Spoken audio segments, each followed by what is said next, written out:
Britain's gamble for power in America sparked a revolution that changed the world. Here's how it all began. It all started with a single voyage. In 1607, English settlers arrived in North America, seeking wealth and opportunity. They established Jamestown, Virginia, but survival was far from certain. The land was unfamiliar, food was scarce, and disease spread quickly. Relations with the Powhatan people fluctuated between uneasy peace and open conflict.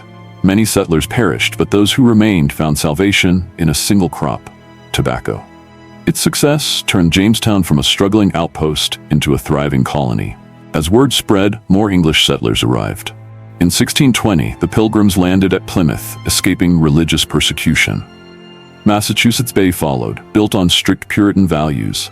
Maryland became a refuge for Catholics, Pennsylvania for Quakers.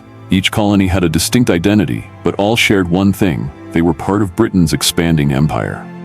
The Crown saw the colonies as a source of wealth and power, tightening its grip through laws that controlled trade and ensured profits flowed back to England. By the late 1600s, the 13 colonies stretched along the eastern coast. Virginia and the Carolinas thrived on tobacco and rice. The North built economies around trade and industry. The colonies were growing, but so was their frustration with British rule. The Navigation Acts restricted their trade, forcing them to rely on England. Smuggling became common, and resentment simmered beneath the surface. Then came war.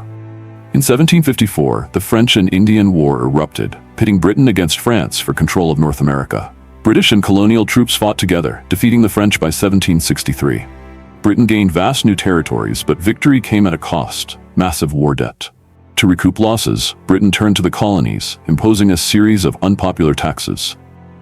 The Sugar Act, the Stamp Act, the Townshend Acts. Each new tax fueled colonial anger.